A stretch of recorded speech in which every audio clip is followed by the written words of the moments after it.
me expôs, espero, a reprovações, exceto por um ponto. E agora chego à parte principal, a única parte importante da minha conduta enquanto lhe pertencia, que desperta minha própria ansiedade ou exige uma explicação muito cuidadosa. Com o maior respeito e a mais calorosa amizade, menciono a senhorita Voldiosi. Talvez meu pai pense que devo acrescentar, com a mais profunda humilhação. Algumas palavras que ele deixou escapar ontem expressaram sua opinião, e alguns censos aos quais reconheço estar sujeito. Meu comportamento com a senhorita Voldiosi indicou, acredito eu, mais do que deveria, para auxiliar um segredo tão essencial para mim. Fui levado a fazer mais do que um uso permitido do tipo de intimidade em que fomos imediatamente lançados. Não posso negar que a senhorita Voldiosi era meu objetivo ostensivo, mas estou certo de que você acreditará na declaração de que, se eu não tivesse estado convencido de sua indiferença, não teria sido levado por nenhum interesse egoísta a continuar, amável e encantadora como é a senhorita Voldiosi.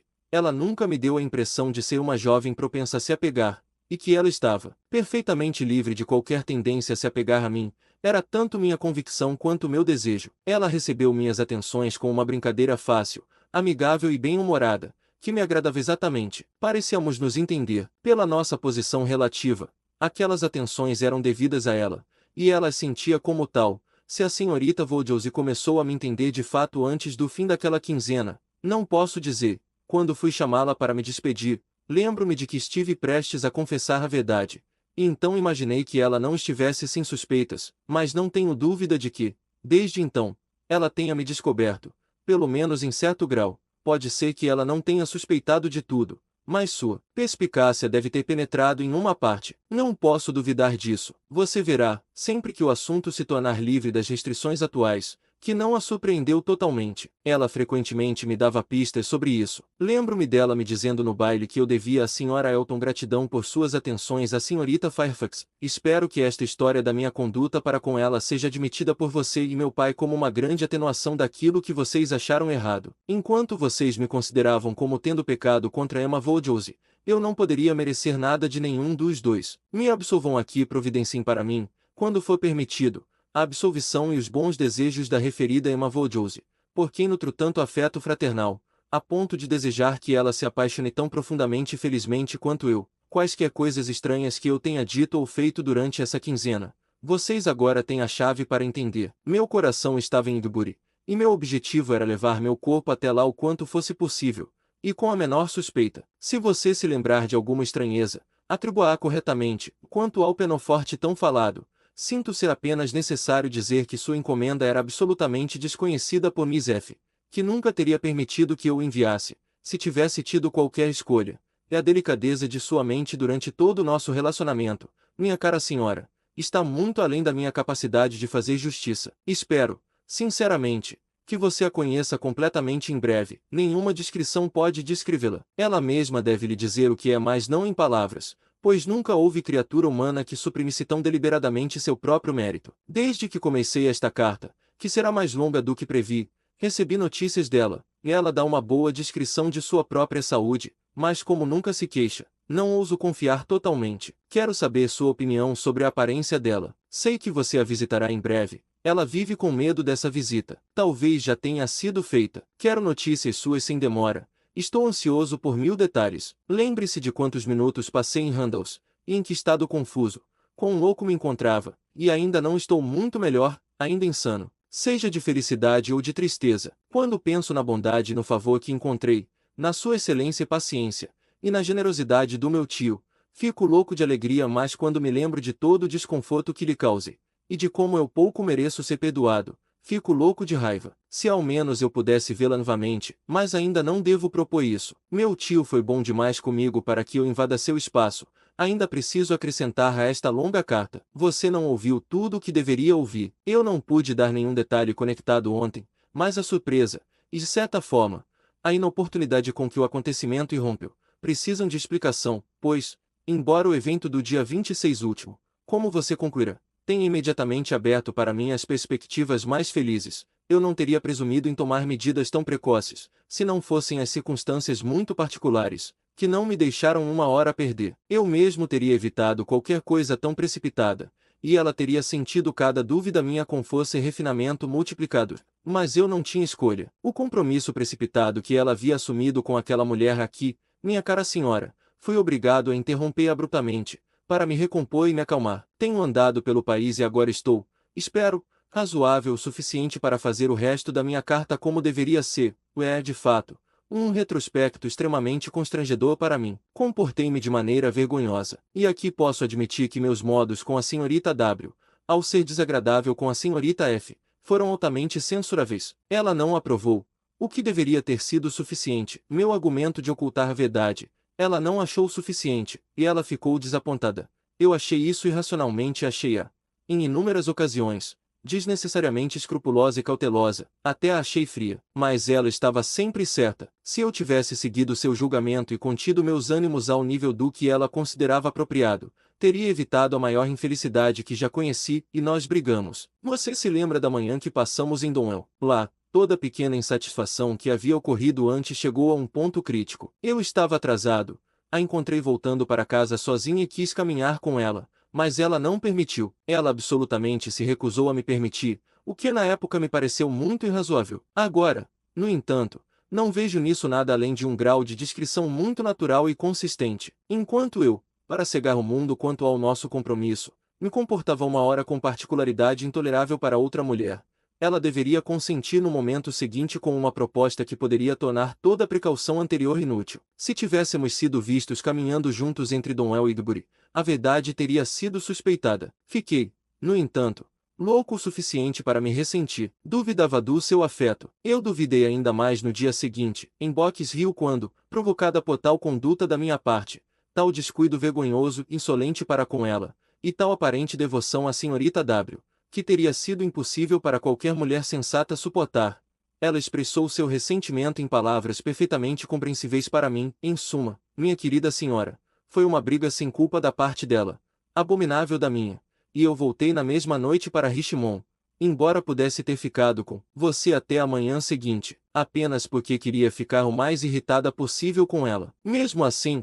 não fui tão tola a ponto de não planejar me reconciliar a tempo, mas eu era a pessoa ofendida, ferida pela frieza dela, e fui embora determinada a que fosse ela quem desse os primeiros passos para a reconciliação. Sempre me felicitarei por você não ter participado da festa em Box Hill. Se tivesse presenciado meu comportamento lá, mal posso supor que você algum dia teria pensado bem de mim vivamente. Seu efeito sobre ela aparece na resolução imediata que produziu assim que percebeu que eu realmente tinha partido de Randalls. Ela aceitou a oferta daquela intrometida senhora Elton. Todo o sistema de tratamento dela para com ela, a propósito, sempre me encheu de indignação e ódio. Não devo discutir com um espírito de tolerância que foi tão generosamente estendido a mim, mas, de outra forma, protestaria veementemente contra a parte dele que aquela mulher conheceu, o Jane. De fato, você vai perceber que ainda não me permite chamá-la por esse nome, nem mesmo para você. Pense, então, no que devo ter suportado ao ouvi-lo ser discutido entre os Elton com toda a vulgaridade de uma repetição desnecessária e toda a insolência de uma superioridade imaginária. Tenha paciência comigo. Logo terminarei. Ela encerrou com essa proposta, decidida a romper completamente comigo, e escreveu no dia seguinte para me dizer que nunca mais deveríamos nos encontrar. Ela sentia que o noivado era fonte de arrependimento e miséria para ambos. Ela o dissolveu. Esta carta chegou até mim na própria manhã da morte da minha pobre tia. Eu respondi dentro de uma hora, mas, devido à confusão da minha mente e à multiplicidade de assuntos que recairão sobre mim de uma só vez, minha resposta, em vez de ser enviada com todas as muitas outras cartas daquele dia, ficou trancada na minha escrivaninha, e eu, confiando que havia escrito o suficiente, embora apenas algumas linhas, para satisfazê-la, permaneci sem qualquer inquietação. Fiquei um tanto desapontado por não receber notícias dela rapidamente, mas procurei desculpar sua demora. E estava ocupado demais, e posso acrescentar, demasiado otimista em minhas perspectivas para ser crítico. Nos mudamos para Windsor, e 2 dias depois recebi um pacote dela, todas as minhas cartas devolvidas, e algumas linhas ao mesmo tempo pelo correio, expressando seu extremo espanto por não ter recebido a menor resposta à sua última carta, e acrescentando que, como o silêncio sobre tal assunto não poderia ser mal interpretado, e como seria igualmente desejável para ambas que todos os arranjos subordinados fossem concluídos o quanto antes, ela agora me enviava, por um meio seguro, todas as minhas cartas, e solicitava que, se eu não pudesse imediatamente enviar-as dela, de modo a fazê-las chegar a Igbury dentro de uma semana, eu as reenviasse após esse período para ela e, em suma, o endereço completo para a residência de Mr. Swanridge, perto de Bristol. Saltou-me aos olhos. Eu sabia o nome, o lugar. Eu sabia tudo sobre isso. E imediatamente percebi o que ela tinha estado fazendo. Era perfeitamente compatível com aquela determinação de caráter que eu sabia que ela possuía, e a discrição que ela mantivera, quanto a qualquer tal intenção em sua carta anterior, era igualmente indicativa de sua ansiedade delicada, pois para o mundo ela não pareceria me ameaçar. Imagine o choque, imagine como, até eu realmente detectar meu próprio erro. Eu fiquei furioso com os erros do correio. O que deveria ser feito? Apenas uma coisa. Eu precisava falar com meu tio. Sem a sua aprovação, eu não poderia esperar ser ouvido novamente. Eu falei. As circunstâncias estavam a meu favor. O acontecimento recente havia amolecido seu orgulho. E ele estava, mais cedo do que eu poderia ter previsto, completamente reconciliado e cooperando. E pôde dizer, finalmente, coitado, com um profundo suspiro, que desejava que eu encontrasse tanta felicidade no estado de casado quanto ele havia encontrado. Eu senti que seria de um tipo diferente. Você se dispõe a me compadecer pelo que eu deve ter sofrido ao expor a causa a ele, pelo meu suspense enquanto tudo estava em risco. Não sinta pena de mim até eu chegar a Egbury e ver o quão mal eu a havia deixado. Não sinta pena de mim até eu ver seu semblante pálido e doente. Cheguei a Egbury na hora do dia em que, pelo meu conhecimento do horário tardio do café da manhã deles, tinha certeza de uma boa chance de encontrá-la sozinha. Não fiquei desapontado. E finalmente, também não fiquei desapontado com o objetivo da minha viagem. Tive que persuadir muito desagrado, muito razoável e muito justo. Mas está feito. Estamos reconciliados. Mais querido. Muito mais que nunca. E nenhum momento de inquietação poderá ocorrer entre nós novamente. Agora, minha querida senhora, vou liberá-la. Mas não pude concluir antes. Mil e mil agradecimentos por toda a bondade que você sempre demonstrou para comigo, e 10.000 pelas atenções que seu coração ditará para com ela. Se você acha que estou em condições de ser mais feliz do que mereço, sou totalmente da sua opinião. A senhorita W me chama de criança da boa sorte. Espero que ela esteja certa. Em um aspecto, minha boa sorte é indubitável. A de poder assinar-me. Seu obrigado e afetuoso filho, F.C. Weston Churchill. Capítulo 15. Esta carta deve tocar os sentimentos de Emma. Ela foi obrigada, apesar de sua determinação anterior em contrário, a fazer toda a justiça que a senhora Weston havia previsto. Assim que chegou ao seu próprio nome, tornou-se irresistível. Cada linha relacionada a ela mesma era interessante e quase cada linha agradável. E quando esse encanto cessava, o assunto ainda podia se sustentar, pelo retorno natural de seu antigo apreço pelo escritor, e pela atração muito forte que qualquer retrato de amor deve ter para ela naquele momento. Ela nunca parou até ter passado por tudo, e embora fosse impossível não sentir que ele havia errado, ainda assim ele tinha errado menos do que ela supunha, e ele havia sofrido. E estava muito arrependido, e ele estava tão grato à senhora Weston, e tão apaixonado por Miss Fairfax, e ela estava tão feliz, que não havia como ser severa. E se ele pudesse ter entrado na sala, ela teria apertado a mão dele tão afetuosamente quanto sempre. Ela gostou tanto da carta que, quando o Sr. Knightley voltou, ela pediu para que ele a lesse. Ela tinha certeza de que a Sra. Weston desejava que ela fosse comunicada, especialmente a alguém que, como o Sr. Knightley, tinha visto tanto a criticar em sua conduta. Ficarei muito feliz em dar uma olhada, disse ele, mas parece longa. Levarei para casa esta noite. Mas isso não seria possível. O Sr. Weston havia de passar a noite, e ela precisava devolvê-la por meio dele. Eu preferiria estar conversando com você, respondeu ele. Mas como parece uma questão de justiça, será feito. Então ele começou parando, entretanto, quase imediatamente para dizer, se alguns meses atrás me tivessem oferecido a oportunidade de ver uma das cartas deste cavalheiro para sua sogra, Emma, não teria reagido com tanta indiferença. Ele prosseguiu um pouco mais, lendo para si mesmo, e então, com um sorriso, observou uma abertura bastante elogiosa, mas esse é o jeito dele. O estilo de um homem não deve ser regra para o outro. Não seremos severos. Será natural para mim, acrescentou pouco depois, expressar minha opinião em voz alta enquanto leio. Fazendo isso, sentirei que estou perto de você. Não será uma perda de tempo tão grande, mas se você não gostar, de forma alguma, eu gostaria disso. O Sr. Knightley voltou à sua leitura com ainda mais rapidez. Ele brinca aqui, disse ele. Quanto à tentação, ele sabe que está errado e não tem nada racional a alegar. O ruim, ele não deveria ter feito o compromisso. À disposição de seu pai, ele é injusto. No entanto, com seu pai, o temperamento sanguíneo do Sr. Weston era uma bênção para todos os seus esforços corretos e honrosos, mas o Sr. Weston conquistava todo o conforto presente antes de tentar obtê-lo. Muito certo. Ele não veio até que a senhorita Fairfax estivesse aqui, e eu não esqueci, disse Emma. Como você tinha certeza de que ele poderia ter vindo antes, se quisesse? Você deixa passar muito elegantemente, mas estava absolutamente certo. Eu não fui totalmente imparcial em meu julgamento, Emma, mas, ainda assim, penso se você não tivesse estado envolvida, eu ainda desconfiaria dele. Quando ele se encontrou com a senhorita Voldiosi, teve de ler tudo em voz alta, tudo o que dizia respeito a ela, com um sorriso, um olhar, um balançar de cabeça, uma ou duas palavras de concordância, ou de desaprovação, ou apenas de amor, conforme o assunto exigisse, concluindo, no entanto, seriamente, e após cuidadosa reflexão, assim, muito ruim, embora pudesse ter sido pior, jogando um jogo extremamente perigoso, muito dependente do acaso para ser absolvido, nenhum juízo sobre seus próprios modos por sua causa, sempre enganado na realidade pelos seus próprios desejos, indiferente a pouco além de sua própria conveniência, imaginando que você tenha descoberto seu segredo. Natural, sua própria mente cheia de intrigas,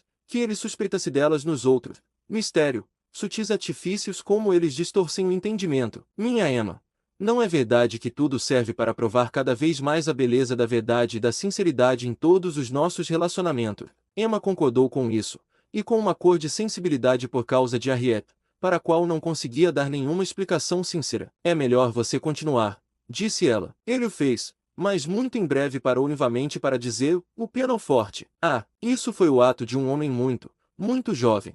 Jovem demais para considerar-se o incômodo que ele causaria não superaria muito prazer. Um plano infantil. De fato, não consigo compreender o desejo de um homem de dar a uma mulher qualquer prova de afeto sabendo que ela preferiria passar sem ela, e ele sabia que ela teria impedido a vinda do instrumento se tivesse podido. Depois disso, ele avançou um pouco sem nenhuma pausa. A confissão de Frank Chart de ter se comportado de forma vergonhosa foi a primeira coisa que chamou por mais do que uma palavra de passagem. Concordo perfeitamente com o senhor, disse ele então. Você se comportou de maneira muito vergonhosa. Nunca escreveu uma linha mais verdadeira. E, tendo passado pelo que imediatamente se seguiu sobre a base de seu desacordo, e ele persistindo em agir em direta oposição ao senso de justiça de Jane Fairfax, fez uma pausa mais longa para dizer: isto é muito ruim.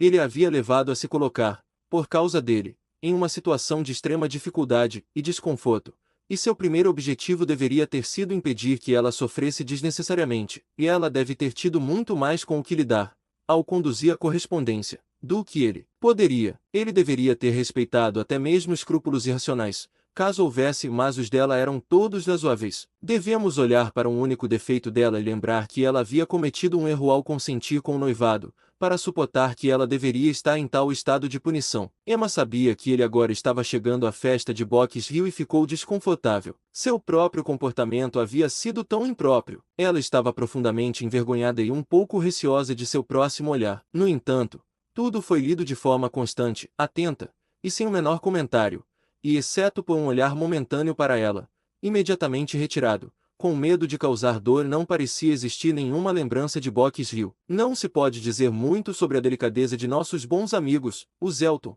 Foi sua próxima observação. Seus sentimentos são naturais, o que, realmente resolver romper com ele completamente. Ela sentia que o noivado era uma fonte de arrependimento e sofrimento para ambos. Ela o dissolveu. Que visão isso dá de seu senso sobre o comportamento dele? Bem, ele deve ser extremamente extraordinário. Não, não, continue lendo. Você verá o quanto ele sofre. Espero que sim, respondeu o Sr. Knightley friamente, retomando a carta. Suala Ridge, o que isso significa? O que é tudo isso? Ela havia se comprometido a ir como governanta para os filhos da Sra. Suala Ridge, uma querida amiga da Sra. Elton, uma vizinha de Maple Grove. E a propósito, me pergunto como a Sra. Elton suporta a decepção. Não diga nada, minha querida Emma, enquanto me obriga a ler nem mesmo sobre a Sra. Elton. Apenas mais uma página. Logo terminarei. Que carta esse homem escreve? Tomara que você a lesse com um espírito mais amigo em relação a ele. Bem, há sentimento aqui. Ele realmente parece ter sofrido ao descobrir que ela estava doente. Certamente,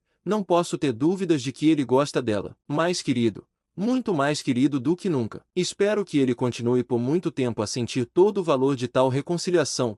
Ele é um agradecedor muito generoso, com seus milhares e dezenas de milhares. Mais feliz do que mereço. Vamos. Ele se conhece aí. Miss Voldiosi me chama de filho da boa sorte. Essas foram as palavras de Miss Voldiosi. Não foram. E que belo final, e aí está a carta. O filho da boa sorte. Esse era o seu nome para ele? Era. Você não parece tão satisfeito com a carta dele quanto eu estou, mas ainda assim, você deve, ao menos espero que deva pensar melhor a respeito dele por causa disso. Espero que isso lhe traga algum benefício com ele. Sim, certamente. Ele teve grandes falhas, falhas de descuido e de falta de consideração, e eu concordo muito com a opinião dele de que provavelmente será mais feliz do que merece, mas ainda assim, como ele é, sem dúvida, realmente ligado a Miss Fairfax, e em breve, espera-se, terá a vantagem de estar constantemente com ela. Estou muito pronto a acreditar que seu caráter irá melhorar, adquirindo dela a firmeza e a delicadeza de princípios que lhe faltam. E agora, deixe-me falar com você sobre outra coisa. Tenho o interesse de outra pessoa tão presente em meu coração neste momento, que não consigo mais pensar em Frank Churchill. Desde que saí de você esta manhã, Emma, minha mente tem trabalhado arduamente em um único assunto. O assunto continuou. Estava em inglês claro, natural e cavalheiresco, tal como o Sr. Knightley usava até com a mulher por quem estava apaixonado, sobre como poderia pedir-lhe em casamento sem atacar a felicidade de seu pai. A resposta de Emma estava pronta na primeira palavra. Enquanto seu querido pai vivesse, qualquer mudança de condição seria impossível para ela. Ela nunca poderia deixá-lo. No entanto, apenas parte dessa resposta foi admitida. A impossibilidade de ela deixar seu pai. O Sr. Knightley sentia com a mesma intensidade que ela, mas a inadmissibilidade de qualquer outra mudança. Ele não conseguia aceitar. Ele vinha refletindo sobre isso profundamente, com a maior atenção, a princípio. Esperava conseguir induzir o Sr. Voldiosi a se mudar com ela para Donwell. Queria acreditar que isso fosse viável. Mas seu conhecimento do Sr. Voldiosi não lhe permitia se enganar por muito tempo, e agora ele admite a sua convicção de que tal mudança seria um risco para o conforto do pai dela, talvez até para a sua vida, o que não podia ser arriscado. Sr. Voldiosi tirado de Hartfield, não.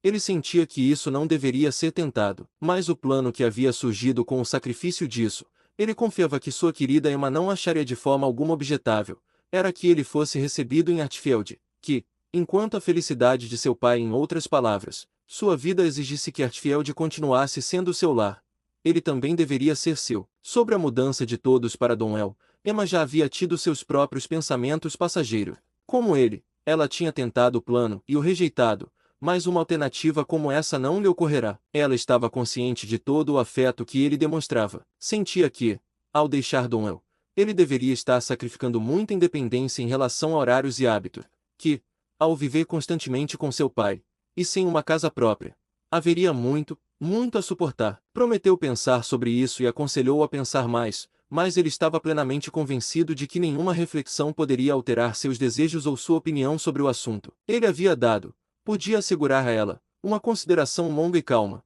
Ele havia se afastado de William Larkins a manhã inteira, para ter seus pensamentos só para si. Há uma dificuldade que não foi prevista, exclamou Emma. Tenho certeza de que William Larkins não vai gostar disso. Você deve obter o consentimento dele antes de me pedir o meu. No entanto, ela prometeu refletir sobre isso, e quase prometeu, além disso, pensar nisso com a intenção de achar que seria um plano muito bom. É notável que Emma, nos muitos pontos de vista que ela agora começava a considerar sobre Donwell, nunca se sentiu atingida por qualquer sentimento de injustiça em relação ao seu sobrinho Henry, cujos direitos como futuro herdeiro haviam sido anteriormente tão rigidamente respeitados. Ela deveria pensar na possível diferença para o pobre garotinho, e ainda assim, ela apenas deu a si mesma um sorriso consciente e atrevido sobre isso, e encontrou diversão em detectar a causa real daquela antipatia violenta de Mr. Knightley por Jane Fairfax ou por qualquer outra pessoa, que na época ela havia atribuído inteiramente à amável solicitude da irmã e da tia. Essa proposta dele,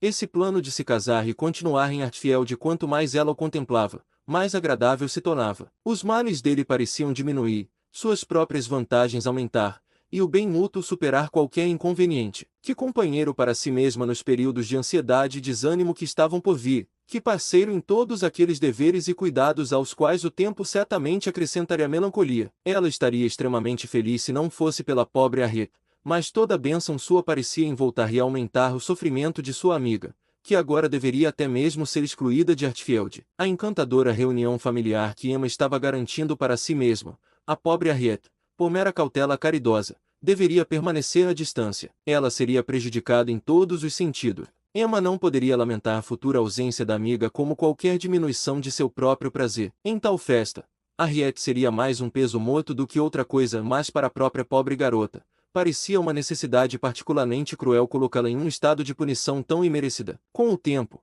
é claro, o Sr. Knightley seria esquecido, ou seja, substituído. Mas não se podia esperar que isso acontecesse muito cedo. O próprio Sr. Knightley não faria nada para ajudar a cura, não como o Sr. Elton. O Sr. Knightley, sempre tão gentil, tão sensível, tão verdadeiramente atencioso com todos, jamais mereceria ser menos adorado do que agora. E realmente era pedir demais, até mesmo de Harriet, que ela pudesse estar apaixonada por mais de 3 homens em um único ano. Capítulo 16. Foi um grande alívio para Emma descobrir que Harriet estava tão disposta quanto ela a evitar um encontro. O convívio entre elas já era doloroso o suficiente por carta. Quanto pior teria sido se tivessem sido obrigadas a se encontrar. Harriet se expressava exatamente como se poderia supor, sem recriminações ou aparente sensação de injustiça, e ainda assim Emma imaginava que havia algo de ressentimento, algo que beirava isso em seu modo de falar, o que aumentava a conveniência de estarem separadas. Pode ser que fosse apenas sua própria consciência, mas parecia que apenas um anjo poderia estar completamente sem ressentimento diante de um golpe desses. Ela não teve dificuldade em conseguir o convite de Isabela,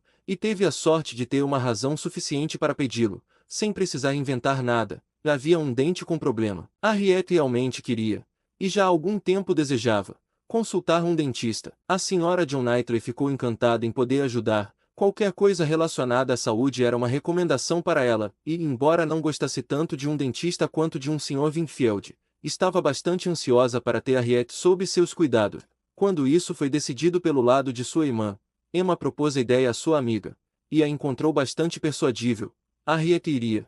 Ela foi convidada por pelo menos 15 dias, seria levada na carruagem do Sr. Woodhouse. Tudo estava arranjado, tudo estava concluído.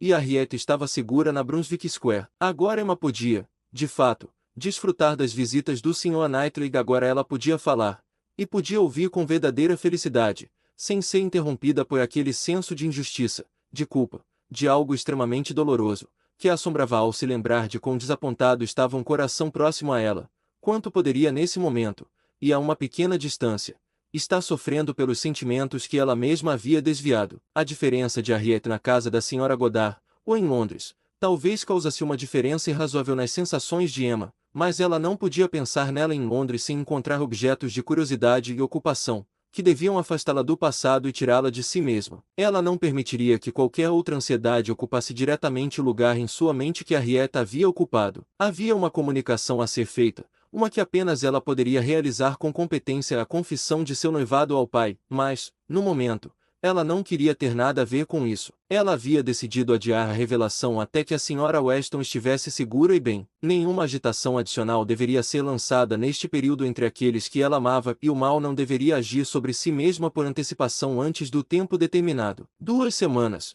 pelo menos, de lazer e tranquilidade mental, para coroar cada prazer mais intenso, mas mais agitado, deveriam ser dela. Ela logo decidiu, igualmente por dever e prazer, empregar meia hora desse feriado de ânimo para visitar a senhorita Fairfax. Ela deveria ir, e estava ansiosa para vê-la.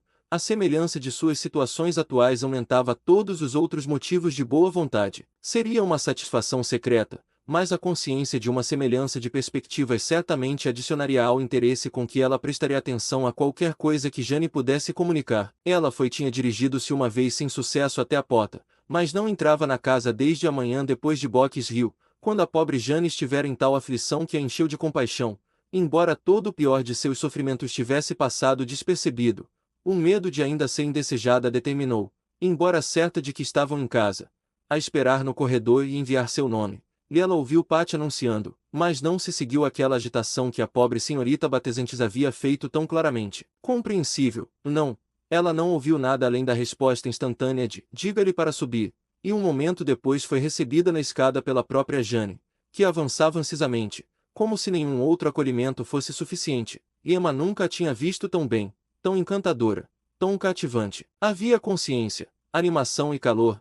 Havia tudo o que seu semblante ou modo de agir poderia alguma vez ter desejado. Ela avançou oferecendo a mão, e disse, em um tom baixo, mas muito sentido: "Isto é realmente muito gentil, senhorita Woodhouse. É impossível para mim expressar e espero que acredite, perdoe-me por estar completamente sem palavras." Emma ficou satisfeita, e em pouco tempo não teria faltado palavras, se o som da voz da Sra. Elton vindo da sala de estar não a tivesse interrompido, tornando necessário comprimir todas as suas sensações amigáveis e todas as suas felicitações em um aperto de mão muito, Muito sincero. A senhora Bates e a senhora Elton estavam juntas. A senhorita Bates estava fora, o que explicava a tranquilidade anterior. Emma poderia ter desejado que a senhora Elton estivesse em outro lugar, mas ela estava de bom humor para ter paciência com todos.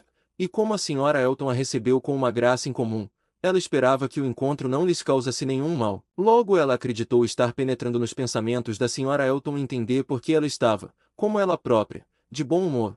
Era estar na confiança de Miss Fairfax e imaginar que estava a par do que ainda era segredo para outras pessoas. Emma viu sinais disso imediatamente na expressão de seu rosto, enquanto fazia seus próprios elogios à senhora Bates, e aparentava prestar atenção nas respostas da boa senhora. Viu-a, com uma espécie de desfile ansioso de mistério, dobrar uma carta que aparentemente havia lido em voz alta para Miss Fairfax, e guarda-la no retículo púrpura com detalhes em dourado ao seu lado, dizendo, com aceno significativo: podemos terminar isso em outro momento, sabe? Você e eu nunca vamos ficar sem oportunidades. E, na verdade, você já ouviu tudo o que é essencial. Eu só queria provar a você que a senhora S. aceita nossas desculpas e não está ofendida. Vê como ela escreve de forma encantadora. Oh, ela é uma criatura doce. Você a teria adorado, se tivesse ido. Mas nenhuma palavra a mais. Vamos ser discretos, comportar-nos bem. Silêncio. Você se lembra desses versos? Esqueci o poema neste momento. Pois quando há uma dama envolvida, você sabe que todas as outras coisas cedem lugar. Agora eu digo, meu caro,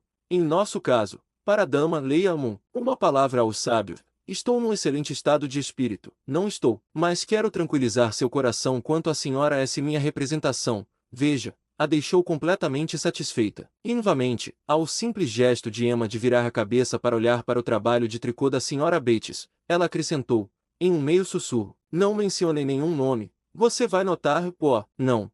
Cuidadosa como um ministro de Estado. Eu conduzi isso extremamente bem. Emma não podia duvidar. Era uma demonstração palpável, repetida em toda ocasião possível. Quando todos haviam conversado um pouco em harmonia sobre o clima e a senhora Weston, ela se viu subitamente direcionada com: você não acha, senhorita Woodhouse, que nossa pequena amiga atrevida aqui se recuperou de forma encantadora? Você não acha que a cura dela dá o maior mérito a Perry? Aqui houve um olhar de lado cheio de significado para Jane. Pela minha palavra, Perry a restaurou em um tempo maravilhosamente curto.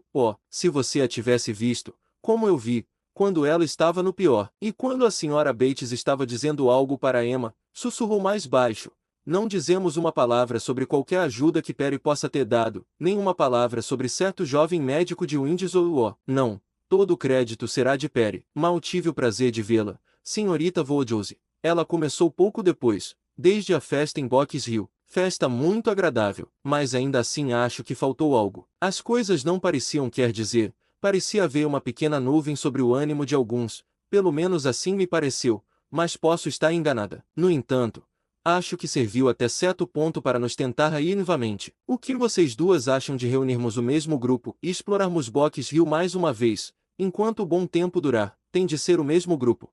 Vocês sabem, exatamente o mesmo grupo, sem exceção. Logo depois disso, a senhorita Bates entrou, e Emma não pôde deixar de se divertir com a perplexidade de sua primeira resposta a si mesma. Resultante, ela supôs, da dúvida sobre o que poderia ser dito e da impaciência de dizer tudo. Obrigada, querida senhorita Woodhouse. Você é toda bondade, e é impossível dizer sim, de fato. Eu compreendo perfeitamente as perspectivas da querida Jane, isto é, não quero dizer, mas ela está encantadoramente recuperada. Como está o Sr. Woodhouse? Estou tão feliz, completamente fora do meu alcance. Que pequeno ciclo tão feliz vocês encontram aqui conosco. Sim, de fato, jovem encantador. Isto é tão amigável, quero dizer, o bom Sr. Perry. Tanta atenção para Jane, e, pelo mais do que como um contentamento agradecido em relação à Sra. Elton por estar ali, Emma percebeu que houvera uma pequena demonstração de ressentimento em relação a Jane, da parte da paróquia, que agora fora graciosamente superada, após alguns sussurros, de fato, que o tornavam evidente. A Sra. Elton, falando mais alto, disse: sim, aqui estou, meu bom amigo. E estive aqui tanto tempo que em outro lugar eu acharia necessário pedir desculpas, mas, a verdade é que estou esperando pelo meu senhor e mestre. Ele prometeu se encontrar comigo aqui e apresentar suas respeitos a você. Como? Teremos o prazer de receber uma visita do Sr. Elton. Isso será um verdadeiro favor, pois sei que os cavalheiros não gostam de visitas pela manhã, e o tempo do Sr. Elton é tão ocupado. Juro que é verdade, senhorita Bates. Ele realmente está ocupado desde manhã até a noite, não há fim de gente vindo até ele, sob um pretexto ou outro. Os magistrados, os supervisores e os vereadores da igreja estão sempre querendo a opinião dele. Eles parecem não conseguir fazer nada sem ele. O juro, senhor. Eu frequentemente digo, prefiro que seja você do que eu. Não sei o que seria dos meus lápis de cor e do meu instrumento se eu tivesse sequer metade de tantos candidatos. Já é ruim o bastante, pois eu os negligencio absolutamente em um grau imperdoável. Acredito que não toquei uma só barra de música nesta quinzena. No entanto, ele virá. Asseguro a você sim, de fato, com a intenção de visitá-las. E colocando a mão para proteger suas palavras de Emma, uma visita de congratulações, sabe, sim, totalmente indispensável. Miss Bates olhou ao redor, tão feliz. Ele prometeu me visitar assim que pudesse se desligar de Knightley, mas ele e Knightley estão fechados juntos em profunda consulta. O senhor é a mão direita de Knightley. Emma não sorriria de jeito nenhum, e apenas disse, o Sr. Elton não foi a pé para Donwell. Ele terá uma caminhada quente. Ah, não. É uma reunião no Crown. Uma reunião regular. Weston e Collie também estarão lá, mas tende-se a falar apenas daqueles que estão à frente. Imagino que o senhor e Knightley consigam tudo do jeito deles. Você não confundiu o dia, disse Emma. Estou quase certa de que a reunião no Crown não é até amanhã. O Sr. Knightley esteve em Hatfield ontem, e falou dela como sendo no sábado. Oh, não. A reunião é certamente hoje. Foi a resposta brusca, que denotava a impossibilidade de qualquer erro por parte da Sra. Elton. Acredito, continuou ela, que esta é a paróquia mais problemática que já existiu. Nunca ouvimos falar de coisas assim em Maple Grove. Sua paróquia lá era pequena, disse Jane. Pelo meu Deus, minha querida, eu não sei, pois nunca ouvi falar sobre o assunto. Mas isso é provado pelo tamanho pequeno da escola, da qual ouvi você falar, sob o patrocínio de sua irmã e da Sra. Brady, a única escola, e com não mais de 25 crianças. Ah, criatura esperta! Isso é muito verdade. Que cérebro pensante você tem, digo, Jane.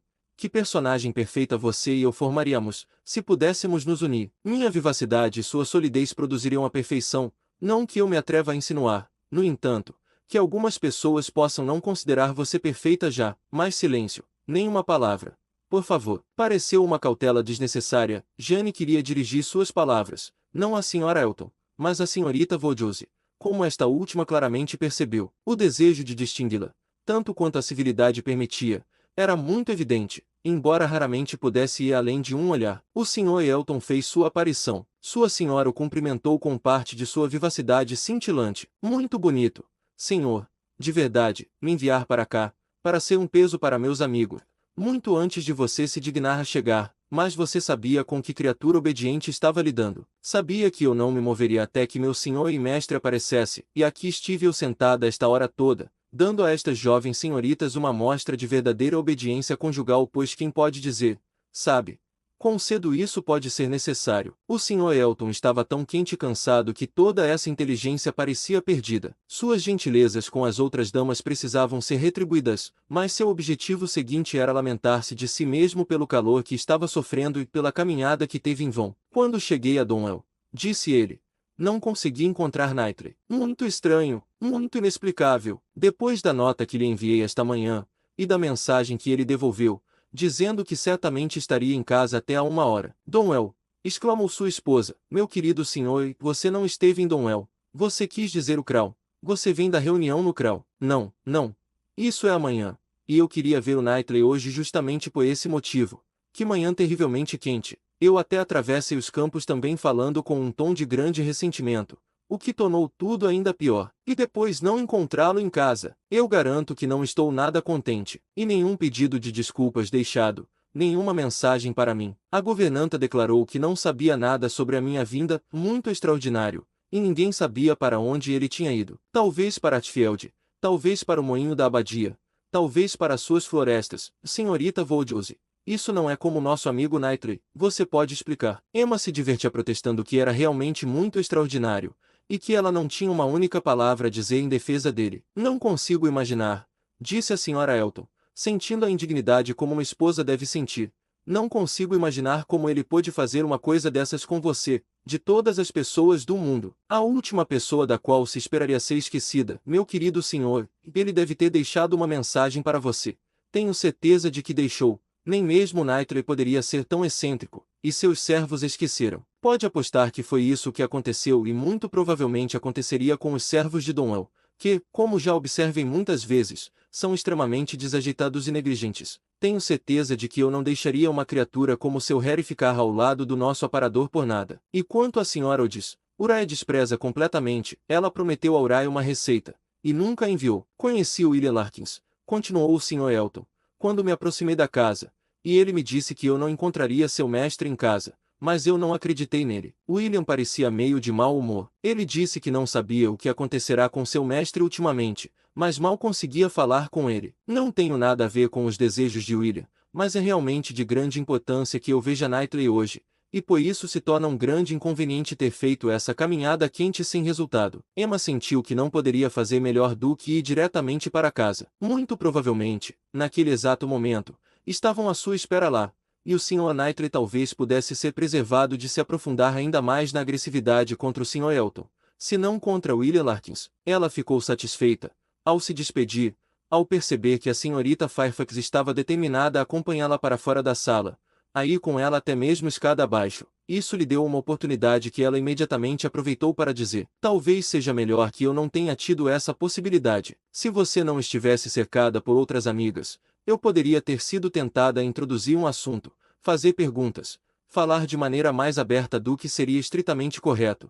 Sinto que certamente teria sido impertinente. Oh! Exclamou Jane, com um rubor e uma hesitação que Emma achou infinitamente mais encantadores nela do que toda a elegância de sua habitual compostura. Não teria havido perigo algum. O perigo teria sido apenas o de cansá-la. Você não poderia ter me agradado mais do que expressando interesse. De fato, senhorita Woodhouse, falando com mais compostura, com a consciência que tenho da minha má conduta, uma conduta muito grave, é particularmente reconfortante para mim saber que aqueles de meus amigos, cuja boa opinião é mais importante conservar, não estão tão desgostosos a ponto de não tenho tempo para metade do que gostaria de dizer. Anseio por fazer desculpas, justificativas, apresentar algo em meu favor. Sinto que é muito devido, mas, infelizmente, em resumo, se a sua compaixão não me sustenta, amiga minha, oh, você é demasiado escrupulosa, de fato você é, exclamou Emma calorosamente, ao tomar sua mão. Você não me deve desculpas, e todos aqueles a quem você poderia supor que devesse,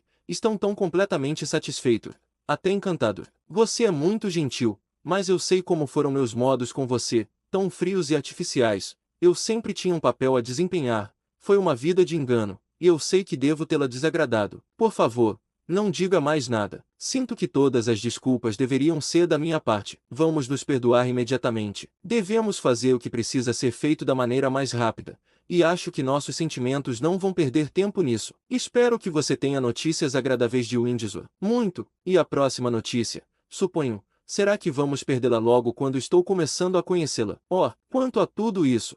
É claro que ainda não se pode pensar em nada. Estou aqui até ser chamada pelo coronel e pela senhora Campbell. Talvez ainda não seja possível decidir nada de fato, respondeu Emma, sorrindo, mas, com licença, é preciso pensar sobre isso. O sorriso foi retribuído enquanto Jane respondia: você tem toda a razão, já se pensou nisso, e vou confessar a você.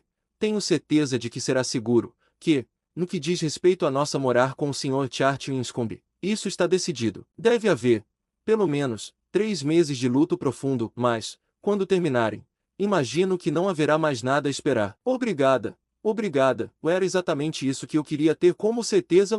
Se você soubesse quanto adoro tudo o que é decidido e aberto. Adeus, adeus. Capítulo 17. Os amigos da Sra. Weston ficaram todos felizes com sua segurança, e se a satisfação por seu bem-estar pudesse ser aumentada para Emma, foi ao saber que ela era mãe de uma menina pequena. Ela estava decidida a desejar uma senhorita Weston. Não admitia que isso fosse com a intenção de arranjar um casamento para ela, no futuro, com algum dos filhos de Isabela, mas estava convencida de que uma filha seria mais adequada tanto para o pai quanto para a mãe. Seria um grande conforto para o Sr. Weston, à medida que envelhecesse, e até o próprio Sr. Weston poderia estar envelhecendo daqui a 10 anos, ter sua lareira animada pelos jogos e bobagens, pelos caprichos e fantasias de uma criança nunca afastada de casa, e a Sra. Weston ninguém poderia duvidar que uma filha seria o maior afeto para ela, e seria realmente uma pena que alguém que soubesse ensinar tão bem não tivesse seus talentos em exercício novamente. Ela teve a vantagem, sabe, de praticar em mim.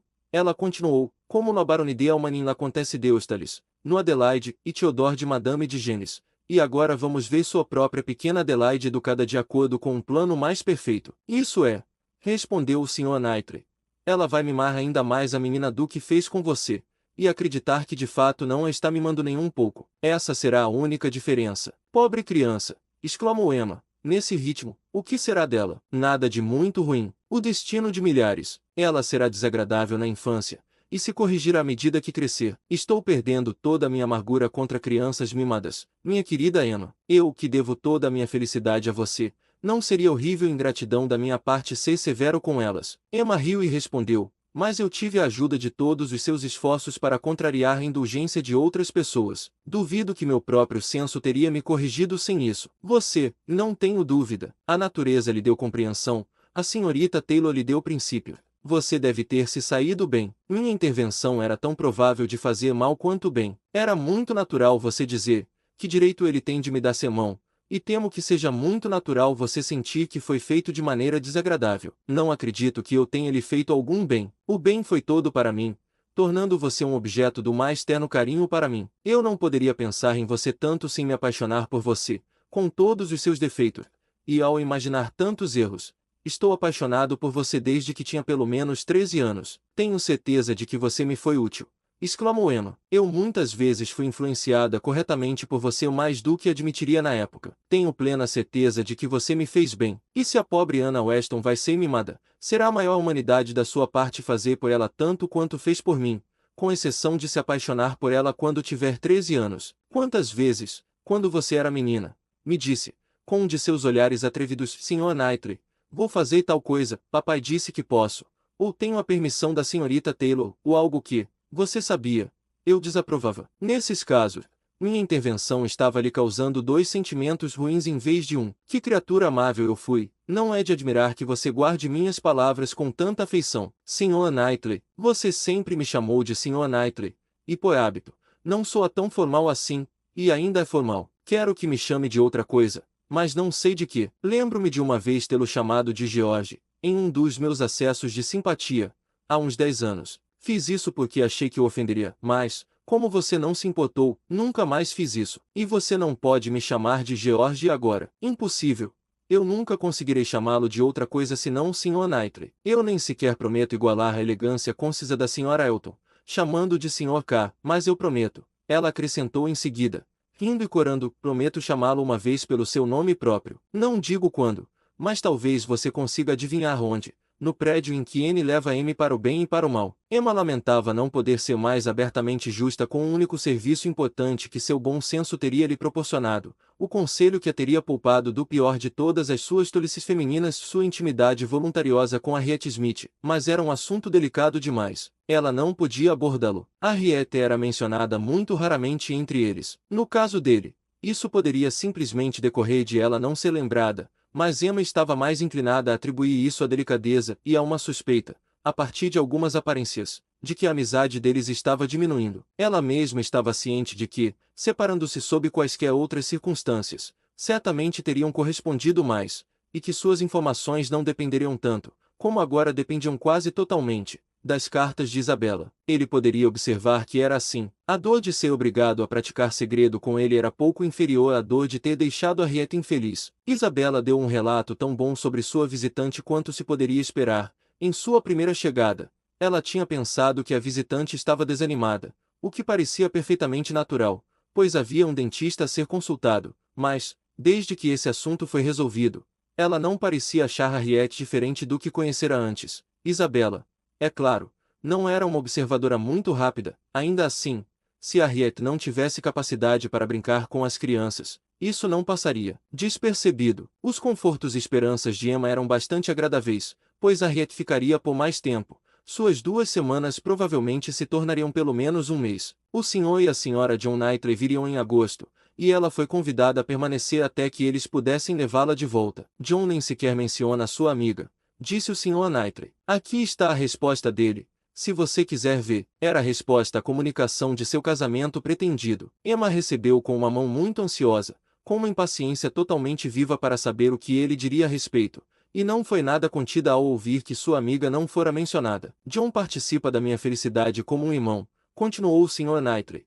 Mas ele não é dado a elogios, e embora eu saiba muito bem que ele também tem por você um afeto fraternal, ele está tão longe de fazer rodeios que qualquer outra jovem poderia considerá-lo um tanto frio ao elogiá-la. Mas não temo que você veja o que ele escreve. Ele escreve como um homem sensato, respondeu Emma, quando havia lido a carta. Eu honro a sinceridade dele. É muito claro que ele considera boa sorte do noivado inteiramente do meu lado, mas que não está sem esperança de que eu me torne, com o tempo, tão digna do seu afeto quanto você já me considera. Se ele tivesse dito algo que pudesse ter outro sentido, eu não teria acreditado nele. Minha Emma, ele não quer dizer tal coisa. Ele só quer. Ele e eu diferiríamos muito pouco na nossa avaliação dos dois, interrompeu ela, com uma espécie de sorriso sério. Muito menos, talvez, do que ele imagina, se pudéssemos entrar no assunto sem cerimônia ou reserva. Emma, minha querida Emma, oh, ela exclamou com uma alegria ainda mais completa, se você acha que seu irmão não me faz justiça,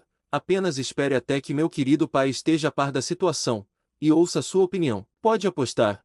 Ele estará muito mais distante de lhe fazer justiça. Ele pensará que toda a felicidade, toda a vantagem, está do seu lado da questão, todo o mérito está do meu. Tomara que eu não me transforme em pobre Emma para ele de uma vez. Sua terníssima compaixão pelo valor oprimido não pode ir mais longe. Ah! Exclamou. Eu gostaria que seu pai pudesse ser convencido tão facilmente quanto John será, de que temos todo o direito que a igualdade de valor pode nos dar, de sermos felizes juntos. Fico divertido com uma parte da carta de John, você percebeu, onde ele diz que minha informação não o surpreendeu totalmente, que ele até esperava ouvir algo do tipo: se eu entendo seu irmão, ele só quer dizer até certo ponto sobre você ter alguns pensamentos de se casar. Ele não tinha nenhuma ideia sobre mim. Ele parece totalmente despreparado para isso. Sim.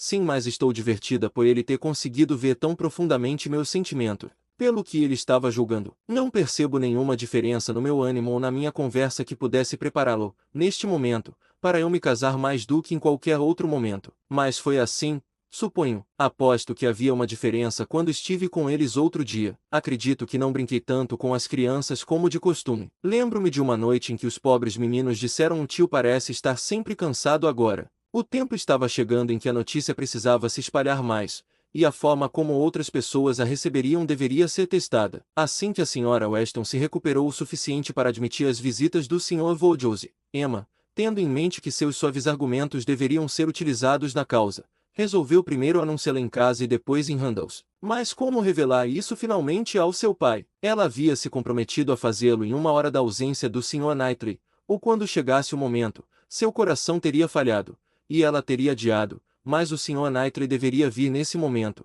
e dar continuidade ao começo que ela deveria fazer. Ela foi obrigada a falar, e também a falar com alegria. Não poderia transformar isso em um motivo ainda mais decidido de sofrimento para ele, usando um tom melancólico. Ela não devia parecer achar aquilo um infortúnio. Com todo o ânimo que pôde reunir, ela o preparou primeiro para algo estranho e então, em poucas palavras, disse que, se seu consentimento e aprovação pudessem ser obtidos, o que, ela confiava, não encontraria dificuldade, visto que se tratava de um plano para promover a felicidade de todos. Ela e o Sr. Knightley pretendiam se casar, pelo que Hartfield receberia constantemente a companhia daquela pessoa que ela sabia que ele amava, depois de suas filhas e da Sra. Weston, mais do que qualquer outra no mundo. Pobre homem, foi, a princípio, um grande choque para ele, e ele tentou seriamente dissuadi-la. Ela foi lembrada, mais de uma vez, de que sempre dizia que nunca se casaria, e assegurada de que seria muito melhor para ela permanecer solteira, e contaram-lhe sobre a pobre Isabella, e a pobre senhorita Taylor. Mas não adiantou. Emma se aproximava dele afetuosamente, sorria e dizia que assim deveria ser, e que ele não devia colocá-la na mesma categoria de Isabella e da Sra. Weston, cujos casamentos, os levando de Hartfield, haviam realmente feito uma mudança melancólica. Mas ela não iria se afastar de Hartfield, estaria sempre lá. Ela não estava introduzindo nenhuma mudança em seu número ou em seus confortos, senão para melhor, e tinha muita certeza de que ele seria muito mais feliz por ter o Sr. Knightley sempre por perto, quando se acostumasse com a ideia. Ele não amava muito o Sr. Knightley. Ela tinha certeza de que ele não negaria que sim. Com quem ele já precisou consultar sobre negócios senão com o Sr. Knightley? Quem era tão útil para ele? Quem tão pronto para escrever suas cartas? Quem tão feliz em ajudá-lo? Quem tão alegre, tão atento, tão apegado a ele? Não gostaria ele de tê-lo sempre por perto? Sim, isso tudo era muito verdade. O Sr. Knightley não podia estar lá com muita frequência. Ele ficaria feliz em vê-lo todos os dias, mas eles já o viam todos os dias, do jeito que estava. Por que não podiam continuar como antes? O Sr. Voldiosi não pôde se reconciliar rapidamente, mas o pior foi superado. A ideia foi aceita. O tempo e a repetição contínua fariam o resto. As súplicas e garantias de Emma seguiram-se às de Mr. Knightley, cujo elogio afetuoso ela deu ao assunto até uma espécie de acolhida, e ele logo se acostumou a ser abordado por ambos. Em toda ocasião apropriada, todos tiveram a ajuda que Isabela podia oferecer, com cartas de aprovação firme, e a Sra. Weston estava pronta, no primeiro encontro, para considerar o assunto da maneira mais útil primeiro, como algo definido, e segundo, como algo bom, bem ciente da importância quase igual das duas recomendações para a mente do Sr. Voldiosi. Foi acordado, como algo que deveria acontecer, e todos por quem ele costumava ser guiado asseguravam-lhe que seria para sua felicidade, e tendo alguns sentimentos próprios que quase o permitiam, ele começou a pensar que, algum dia em outro ano ou dois, talvez não seria tão ruim se o casamento acontecesse. A Sra. Weston não estava atuando, nem fingindo sentimentos em tudo o que disse a ele em favor do acontecimento. Ela tinha ficado extremamente surpresa, nunca mais do que quando Emma lhe revelou o assunto pela primeira vez, mas viu nele apenas um aumento da felicidade para todos, e não teve escrúpulos em encorajá-lo ao máximo. Ela tinha tanto apreço pelo Sr. Knightley que achava que ele merecia até mesmo sua querida Emma, e era, em todos os aspectos, uma conexão tão adequada, conveniente, irrepreensível, e em um aspecto, um ponto de extrema importância, tão particularmente desejável, tão singularmente afortunado, que agora parecia que Emma não poderia, com segurança, se ter ligado a qualquer outra pessoa, e que ela própria tinha sido a mais estúpida dos seres por não ter pensado nisso, e desejava que tivesse acontecido há muito tempo. Com poucos daqueles homens em um certo nível social a quem Emma poderia se dirigir teriam renunciado ao próprio lar por Hatfield. E quem, se não o Sr. Knightley, poderia conhecer e tolerar o Sr. Voldiosi, de modo a tornar tal arranjo desejável? A dificuldade de lidar com o pobre Sr. Voldiosi sempre fora sentida nos planos de seu marido e nos seus próprios, para um casamento entre Frank e Emma. Como resolver as reivindicações de Enscombe e Hatfield fora um obstáculo constante menos reconhecido pelo Sr. Weston do que por ela, mas mesmo ele nunca conseguirá concluir o assunto de forma melhor do que dizendo: essas coisas se resolverão sozinhas, os jovens encontrarão um caminho. Mas aqui não havia nada a ser deixado de lado em uma especulação selvagem sobre o futuro. Estava tudo certo, tudo aberto, tudo igual, nenhum sacrifício de qualquer lado digno do nome. Foi uma união com a mais alta promessa de felicidade em si mesma, e sem uma dificuldade real ou racional para opor-se ou atraiçá-la. Sra. Weston, com seu bebê no colo, entregando-se a reflexões como estas, era uma das mulheres mais felizes do mundo. Se algo pudesse aumentar seu encanto, era perceber que o bebê em breve teria superado seu primeiro conjunto de toucas. A notícia foi uma surpresa para todos onde quer que se espalhasse, e o Sr. Weston teve seus 5 minutos de atenção sobre ela, mas 5 minutos foram suficientes para familiarizar a ideia com sua rapidez de pensamento. Ele viu as vantagens do casamento e se alegrou com elas com toda a constância de sua esposa, mas o espanto logo se tornou nada, e ao final de uma hora, ele não estava longe de acreditar que sempre o havia previsto. É para ser um segredo, concluiu, disse ele. Essas coisas são sempre segredo, até que se descubra que todo mundo as sabe. Só me diga quando eu posso falar. Será que Jane desconfia de alguma coisa? Ele foi a Egbury na manhã seguinte e se certificou desse ponto. Contou a novidade a ela. Não era ela como uma filha, sua filha mais velha, ele precisava contar a ela. E, com a presença da senhorita Bates, a notícia passou, é claro, para a Sra. Collie, Sra. Perry e Sra. Elton. Imediatamente depois, não era nada além do que os principais esperavam. Eles tinham calculado, desde o momento em que a notícia se soube em Randalls, quão logo ela se espalharia por Egbury. E estavam se pensando, como a surpresa da noite em muitos lares, com grande sagacidade. Em geral, foi uma união muito bem aprovada. Alguns poderiam considerá-lo, e outros poderiam considerá-la o mais sortudo. Alguns poderiam recomendar que todos se mudassem para Donwell e deixassem Hatfield para os John Knightley, e outros poderiam prever desentendimentos entre seus empregados, mas ainda assim, de modo geral, não houve objeções sérias levantadas, exceto em uma residência, a Vicarage. Lá, a surpresa não foi amenizada por qualquer satisfação. Mr. Elton se importava pouco com isso. Comparado com sua esposa, ele apenas esperava que o orgulho da jovem agora estivesse satisfeito, e supunha que ela sempre quisera conquistar Knightley se pudesse.